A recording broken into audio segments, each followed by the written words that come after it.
and to the republic for which it stands, one nation, under God, indivisible, with liberty and justice for all. Okay, I see no members of the public, so we'll move along to our presentation. Lisa Davis, take it away. Okay, I have our first interim budget for the 24-25 school year, and slides.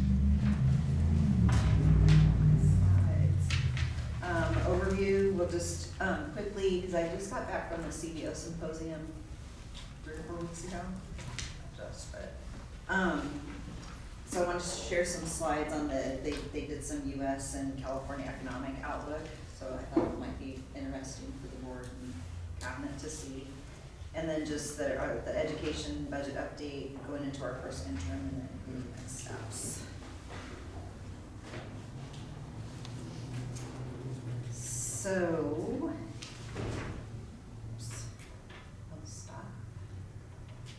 Jumping all over the place.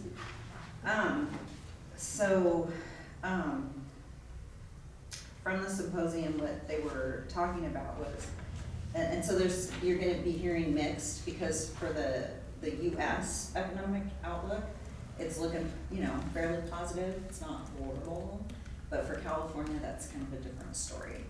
But the US economy, the unemployment rate overall is hitting a level of 4.2%, the GDP is 2.7, inflation rate is 2.9, so looks like it's continuing to improve across the US. And but California is still a little behind on a lot of this stuff. We are projections for 25 are showing modest job growth, but our unemployment, they're projecting that it will have a slight uptick instead of continuing to go down. There could be a slight increase in that, due to what they were really targeting are the huge losses in the employment industry of technology, media, the whole Hollywood crowd doing the movies, all of that stuff, and the entertainment industries. So that's why they're projecting the uptick in unemployment because of those areas. And then our labor force is still about 1% below pre-pandemic level. Those things are kind of calling together to make our outlook as a state not as rosy as the rest of the US. The Legislative Analyst's Office, Ken Capone was there, and so I really respect his projections and his assumptions and stuff of what they use, that office uses. And so he was just showing that we're actually looking for our big 3 taxes to go up about $7.1 billion for next year. And I think this is a good slide because it always just shows what our big 3 are, and that's our major revenue sources for the state. And then also it's never just this one, the year that we're in, they're continually going back the prior year and the prior year. So it's a 3-year backwards rolling average that they're always truing up to give the forecasts and then what the actuals are. A lot of people don't realize that. They're looking at, but right now it looks great. Well, it depended on what happened 2 years prior to really what's happening for our funding and stuff for the state. So just wanted to point that out. And then again, our state, our revenues can be on shaky ground just because of how the state's funded, with a lot reliant on the taxes, the stock market, stuff like that, and then just the inflation is pretty sensitive to interest rates, the Fed's interest rates and stuff. So continue to watch that. Here's the LAO's state budget. This is for next year, this prior year, this year, and then 25-26. Here's what I wanted to point out is, in this slide, it's just showing that there could be large deficits. I mean, they're always cautionary, right? That's our job. It's to be more cautious than super optimistic about things. So there still could be a downturn of things in the state, just again, how we're funded and how the big three are gonna be operating. Okay. Here's one of the things I liked this slide a lot because it showed what's happening in our state with enrollment. And so one of the things you can see in 23-24, there were 5,800,000 students in California, and then you can see that trend and it's going down. And by 2033, it'll be down to 5.2. So it's not anything that we're doing. It's just this is our reality that the birth rates are really low. We may see a little bit of an uptick for the COVID babies, some people are saying, but still, that's not gonna help with the downward decline of people just not having children, so the birth rates are down. And then there's the exodus of people moving out of California. There's some moving in, but not as many that have moved out. So this sounds really weird. The good part of that is if the state's experiencing some less than stellar revenues, as the enrollment goes down, that means that's less that the state has to fund districts, right? So it might not be as horrible. And for school districts, as long as you know that this is the trend that we're looking at for the out years, then what you need to make sure to make yourself, protect yourself, is just make sure you're watching your enrollment very closely. You're watching trends, you're staffing to your enrollment, you're making adjustments to that staffing as you watch your enrollment. If it's ebbing, you need to make sure that that's happening. Back in the day when we were seeing huge growth, school districts were, all about, well, let's steal the kids from our neighboring district and stuff. And it's gonna be kind of hard because nobody's gonna have extra kids. Maybe we could a little bit, but it's just, that's our reality, is birth rates are down, enrollment's gonna go down too with that whole trend. The education budget update, so here's where it gets interesting. The state overall is looking like they're going to have $7+ million. For Prop 98, we're looking at about a $3 billion increase of in estimated revenue this year. They're looking at that from when the governor adopted the budget, that there will be about a $3 million increase when everything's said and done. And then in 25-26, about a $1.5 billion increase. However, here's a caveat to that. What triggers all those mechanisms that were built into Prop 98 with the reserve deposits and all of that stuff, there's certain triggers. That $3 billion is actually not going to go into Prop 98, it's going to go into the special reserve. So we don't only get it, it's going into the state special reserve to sit because it's triggered. There's triggers that the state has to put that money in there. So we'll be funded at Prop 98. I don't believe, unless we get even more money, that we will see any additional revenues from the state. So basically we could just look at like flat funding. The COLA, I think all the indicators have been coming in. Yeah. So the COLA estimate, because all of the 6 of the 8 quarters have already came in for the calculation.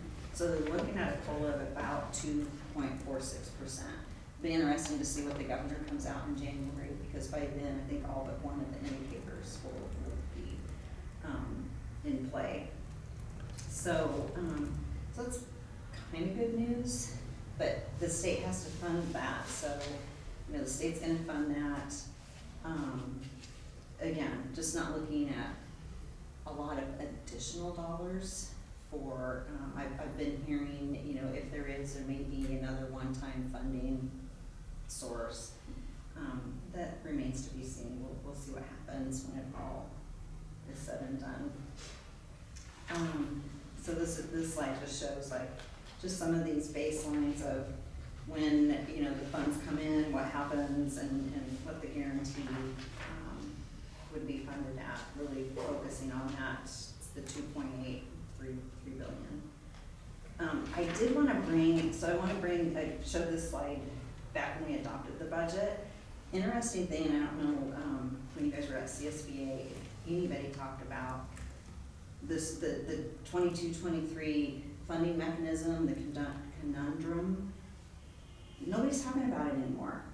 It's like it went away, but it was a big, huge deal, and it was like, oh my gosh, and you know, this and that and stuff. I believe it will come into play, just not in 25-26. It'll come into play in the out years, but just everybody just doesn't want to talk about it right now. But I'm like, I think it's important that we remember that this is still here, and it could impact us later. So this is just another maneuver. So getting into our budget, here's the 24-25 funding factors.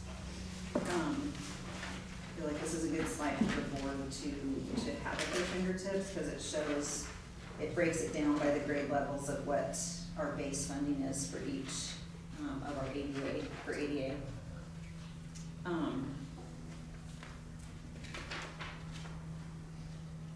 So that's what we're using, and then the next slide is some of the other planning factors. So it shows the board from last year, this year, and then 3 years out.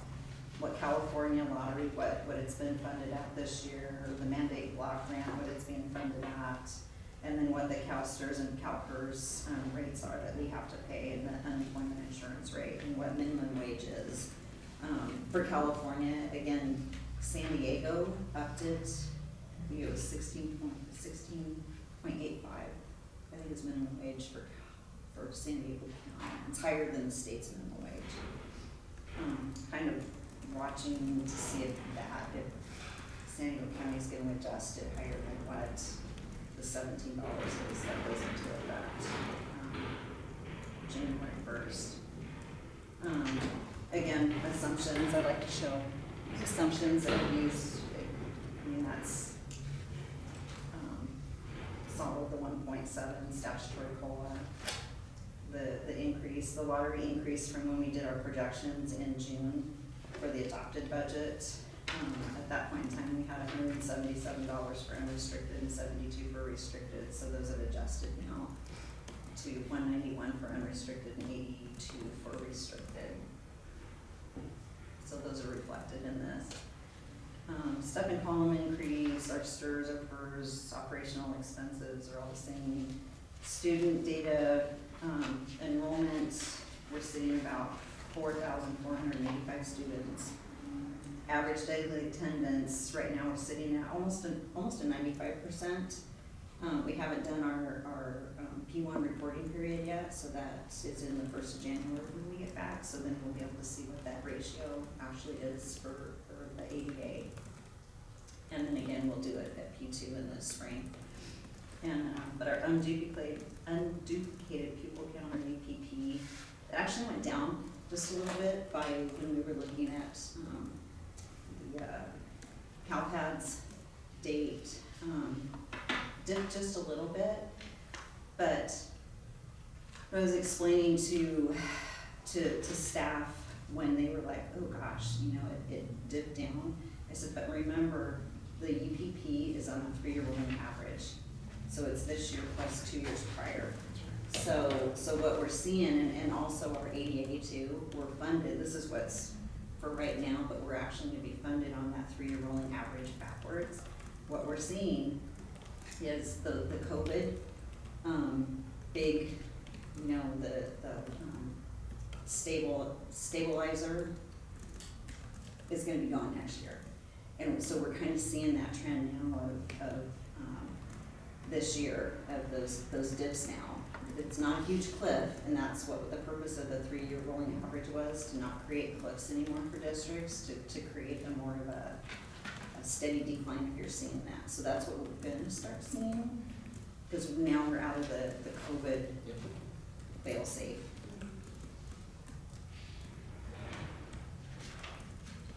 Staff certificated 271.2 FTE, classified 250.6 FTE, management 31.8 FTE.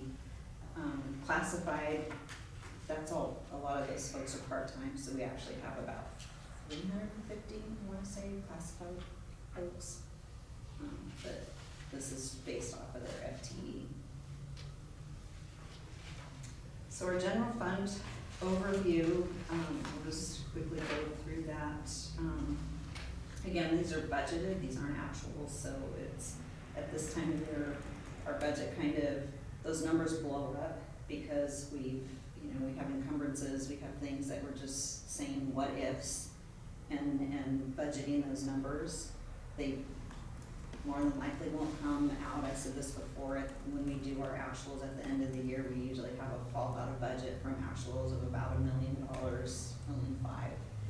So, but we're showing revenues combined, unrestricted, restricted of about $70 million, expenditures of $78 million, and so deficit spending 8.7, but out of that 8.7, 14.5 is unrestricted. That is, we should be spending down restricted because those dollars are usually one time for certain periods of time, so we really see those that being spent down unless you get an influx of new one-time dollars. So overall beginning fund balance was, when we started the year, July 1st, was after, and this number, the 20.7 million is,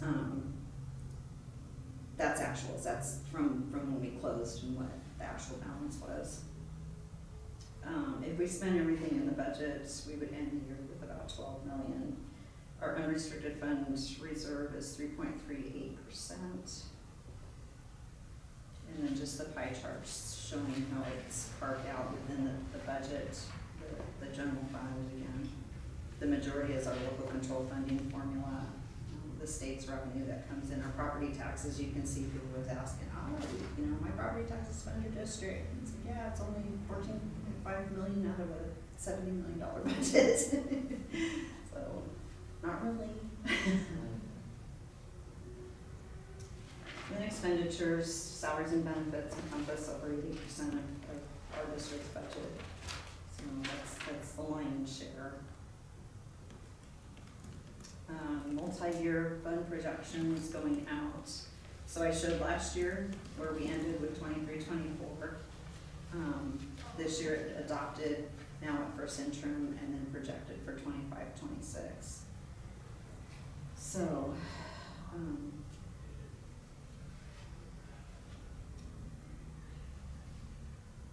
any questions so far?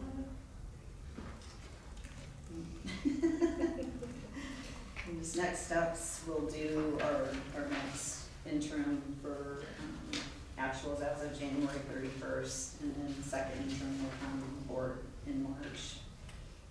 And then our audit report will have, I do want to say I have the draft, it will come to the board in January. We had no findings, we did really good. I was super pleased, so we'll bring that to the board in January. And yeah, and the cycle continues. So again, we're just watching those one-time funding as they're expiring, making sure that, we're keeping track of those and any expenditures that are tied to them. Either we need to eliminate or shift or whatever can happen, and then just projections, looking at the out years and being conservative in our projections. And that was my presentation on our first interim, and then also in your binder, I think I may have given it to the board before, a copy of the,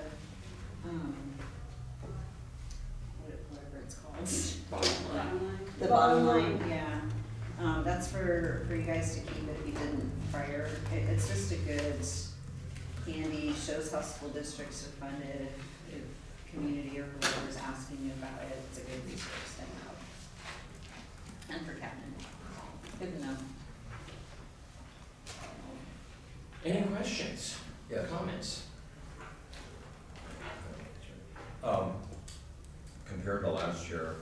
certainly, what I heard is certainly more optimistic than the budget we went over last year, so, coming the supplemental piece, so, is that accurate? The funding expectations? The funding from Yeah, the it seems state, more optimistic than last year, you know, because of, we didn't know what was gonna happen, right? yeah, there was a lot of unknowns, and I think just still pretty fresh coming out of COVID, and just, there were some, and there was a big, I'll go ahead and say it, in 22-23, that conundrum, there was a massive oops from the Department of Finance on overestimating the revenues that were in. If you remember the income tax, and they shifted it from April to, and they not just a little overestimated, they dramatically overestimated. Billions and billions and billions. Yeah. A lot. Lot, and I think that was last year, that was the big, and nobody really wants to talk about how I would lose my job if I did that kind of, I don't know how folks up there did it, but whatever. So yeah, that was the big piece of the unknown, like what are we gonna do about this? The governor and the Department of Finance came up with this, mechanism of fixing that without touching education. And, we'll see if that's, but so far, finishing out this year and then next year, it doesn't look horrible. But, I think the word is always going to be just be cautionary, because the state of California is very volatile with its income. And it can go way up, and then in 2 years' time, it can go way down. Yeah, the comment I had was, I was really pleased to see that, our enrollment is at almost 95%. So the schools must be calling and doing all those things, and that's really exciting to know that. They've been Right. attacking, I have to say, and Natalie, Wanda, and Robin, they are really going after getting those kids in school, and with it's a tricky, slippery slope. You don't want the kids to come to school when they're sick, right? Right. But get them to school. Like if they're just saying, get them to school. Yeah. They really do need to be here, and they need to be learning. The tricky part, and I've shared this, is, so TK is a little bit tricky, because, and Sam and I were just talking about this, earlier this week, that we're gonna analyze take each at P1 and really drill down into each of the grade levels and the school sites and stuff. But already I already know, just from looking at a kind of a global picture, TK is dragging our ADA down, because they're 4-year-olds. When they say to their parents, I feel like my tummy hurt, they're not coming to school. And so you look at the ADA rate, when you drill down into the grade levels, they're way down there. And I just don't ever foresee that coming up. So it's kind of dragging the overall ADA of the district down a little bit. Nothing you can do about it, but just keep hammering at the upper grades to get them to come back to school. Dream is also, I was sharing with Rhonda, Dream's kind of offsetting that a little bit, so I don't think we're having such a big dip in the ADA, because this year, Brooke's doing an independent study for the whole year, so then she can capture those kids who are just deciding to stay home and they're not really super sick or anything. She can send work home with them, and they can do it and turn it in. This is what charter schools do. So we're really trying to tap into some of those things that charter schools do.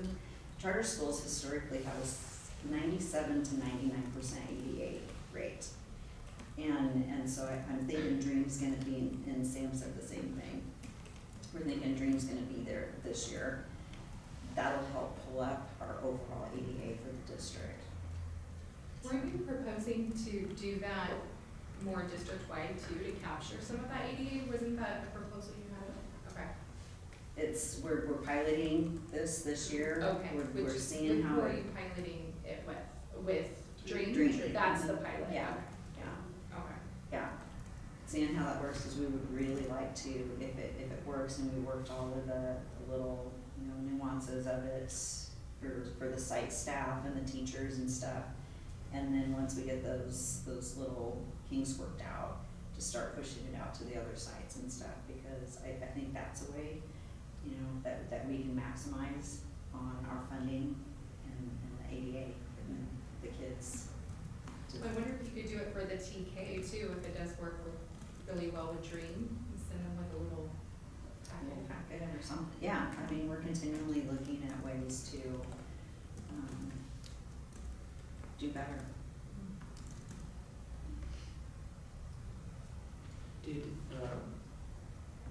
Is the reserve percentage still 10%?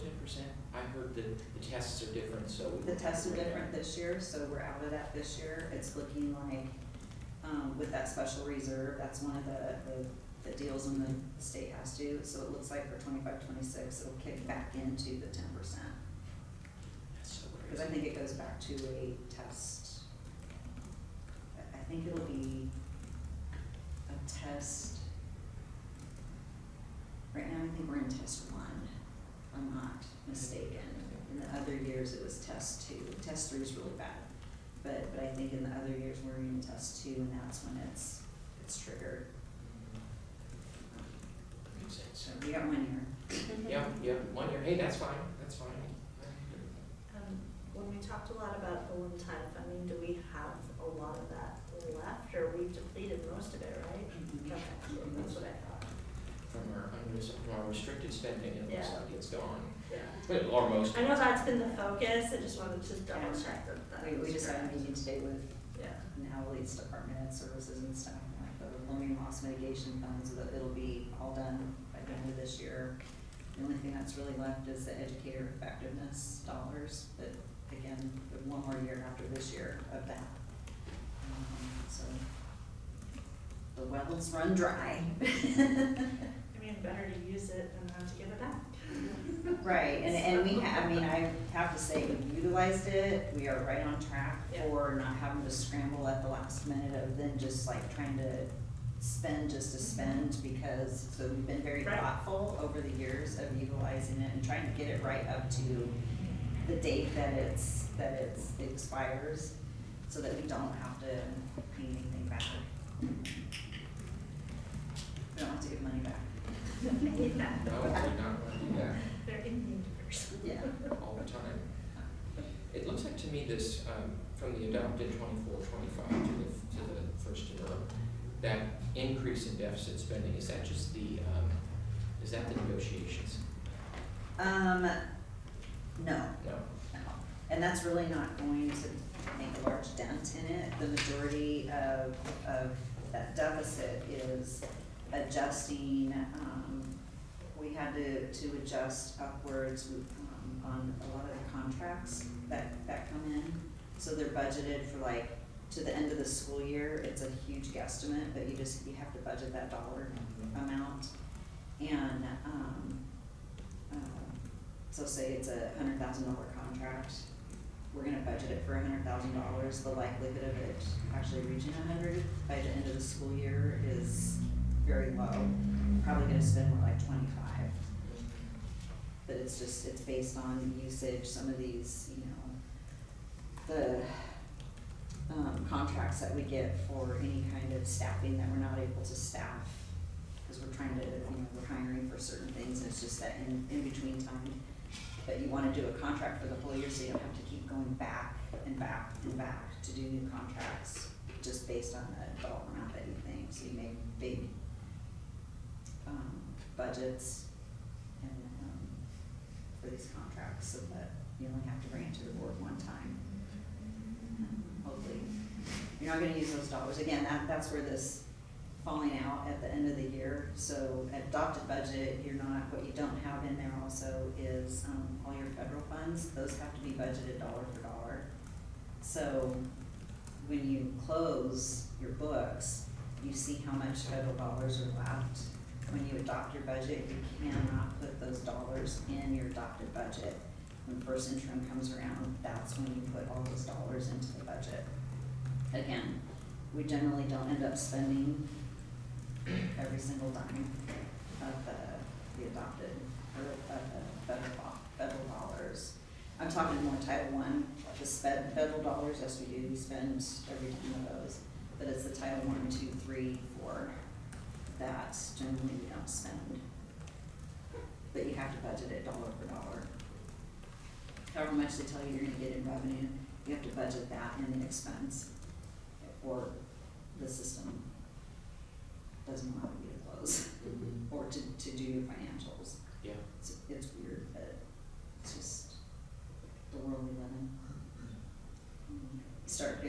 We'll start getting any of the, after we close, any of the, donation accounts that we have. Again, when we, adopt the budget, we don't put any of those in. We just leave that alone, but then at first interim, we budget all of those back up again to what we have and what's carried over from prior year. Yeah. Great. Okay, any other questions? Okay then. Thank you. All right, I think we have to do an approval here. So let's look at what we're approving. Yeah, so we need an approval for a positive certification for the first interim report. Is there a motion? I'll make a motion to approve the first interim report. Is there a second? I'll second. Okay. Is there any discussion? Okay, all in favor? Aye. Passes unanimously. Positive certification. There we go. And since there's nothing else before us, meeting's adjourned. Thank you, Lisa. Thank you. Thank you. Yeah.